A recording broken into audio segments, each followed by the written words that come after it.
ফুটফুটে ছেলে, আগের রাত্র নিশ্চয়ই সে ঘুমাইছিল, আগের রাত, সেই রাতে তো তারে লেফ কম্বল দিয়ে শুইছিল, কিন্তু আজ রাত কবর এসে কে তারে লেফ দিবে? বলো না বন্ধু। আজকের এই রাতটা ছেলেটা, এতটা সুন্দর তাগড়া ছেলেটা যে 22-23 বছরের ছেলেটা যে কবরে, তারে লেফ দিবে কে? মাটির নিচে তো আরো বেশি ঠান্ডা, মাটির নিচে আরো বেশি ঠান্ডা না? তারে লেফ দিবে কে? তারে কম্বল বিছাই দিবে কে? এজন্য দোস্ত, আবারও অনুরোধ করছি, জিন্দেগির কদর করো বন্ধু। ঠাট্টা করে উড়ায় দিও না। ঠাট্টা করলেও হায়াত শেষ, কাঁদতে থাকলেও হায়াত শেষ। সুখের সাগরে যে ভাসতেছে তারও মৃত্যু নিশ্চিত, দুঃখের পাহাড়ে যে পড়ে আছে তারও মৃত্যু নিশ্চিত, তারও মৃত্যু নিশ্চিত। পরিবর্তন দরকার,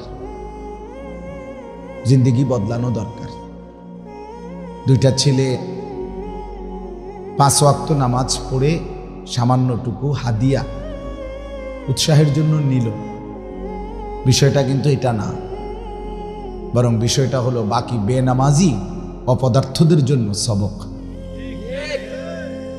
এই 2 ছেলে বাকি বেনামাজিদের কপালে গালে জুতার বাড়ি দিল।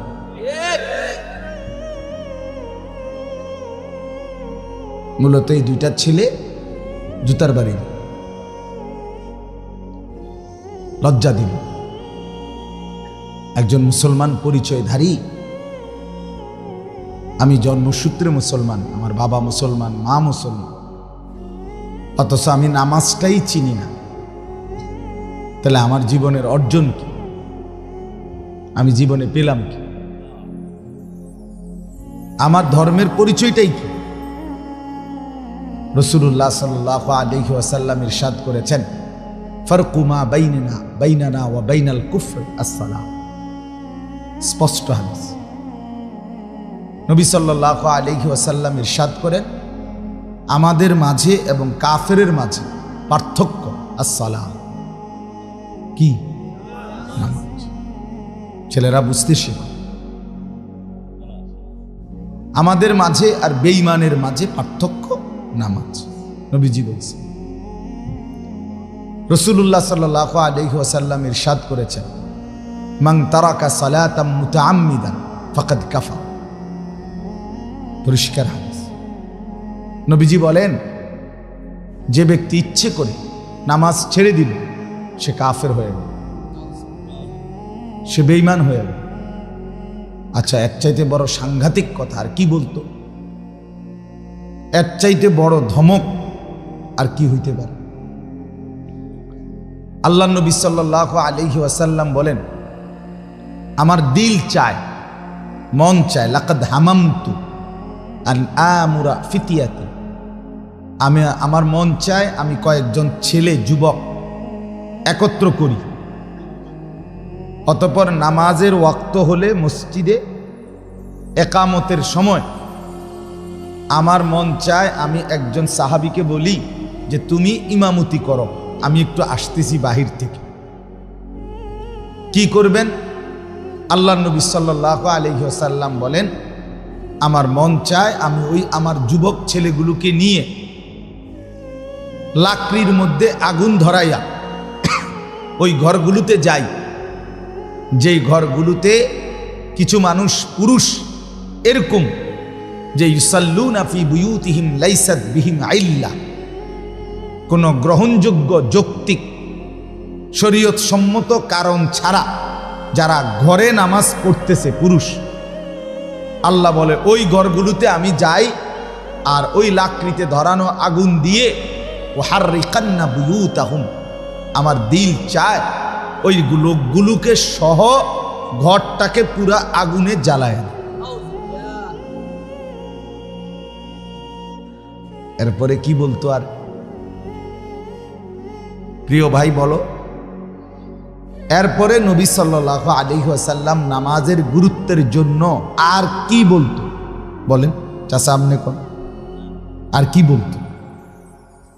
যে আমার তো মন চায় এই নাফরমান, হাদিসে আছে সেখানে যদি ওয়ালাউলান নিসা অদ্দাঈফ, আল্লাহ রাসূল বলেছে সেখানে যদি নারী না থাকতো, দুর্বল লোক না থাকতো, বৃদ্ধা না থাকতো, তাহলে সত্যি সত্যি জ্বালায় দিত।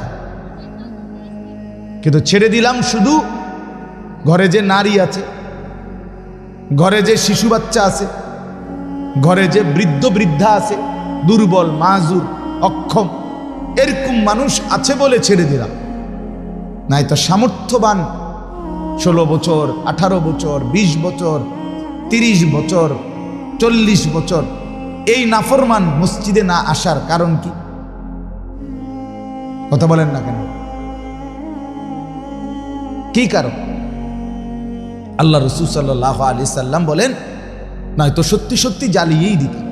আচ্ছা এবার একটা জিনিস চিন্তা করেন তো, একজন ভাই হলো, মনোযোগ দিয়া ভাবো, বেনামাজি তুমি ভেবে দেখো হাসরের ময়দানে যদি এবার আমরা সেই নবীর কাছে সুপারিশের জন্য যাই, আর তিনি যখন দেখবে আমলনামা, প্রত্যেকটা উম্মতের আমলনামা রাসূল দেখবেন, কোরআনে আছে ওয়াজিনা বিকা আলা হাউলাই শাহীদা, আল্লাহ বলছে বন্ধু আপনাকে সামনে উপস্থিত করে আমি আপনার উম্মতকে পেশ করব, আমলনামা খুলব, আপনি দেখবেন একটা একটা করে।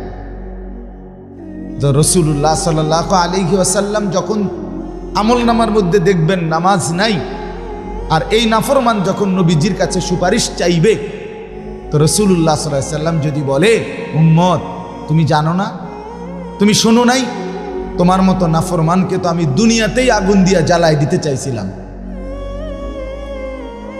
বেঈমান সেদিন তো নারীর কারণে ছেড়ে দিছি, সেদিন বাচ্চার কারণে ছেড়ে দিছি, সেদিন বুড়ো অক্ষম মাজুর মানুষের কারণে ছেড়ে দিছিলাম। আজ তো তুই একা, আজ তোকে জাহান্নামের আগুনে ফেলে দিতে আমার কোনো আপত্তি নেই, যা। তখন কার কাছে যাবেন? এরপরে খাজা বাবার কাছে। হ্যাঁ, তখন খাজা বাবার কাছে। তো যিনি দুনিয়াতেই জ্বালায় দিতে চাইছেন, তিনি হাসরের ময়দানে যদি গুসা করে বলেন এই কথা। রাসূলুল্লাহ সাল্লাল্লাহু আলাইহি ওয়াসাল্লাম তো দুনিয়াতে আমরা প্রত্যেকে জানি তিনি তো রাহমাতুল লিল আলামিন, এটা ঠিক কিনা? তো তিনি এ কথা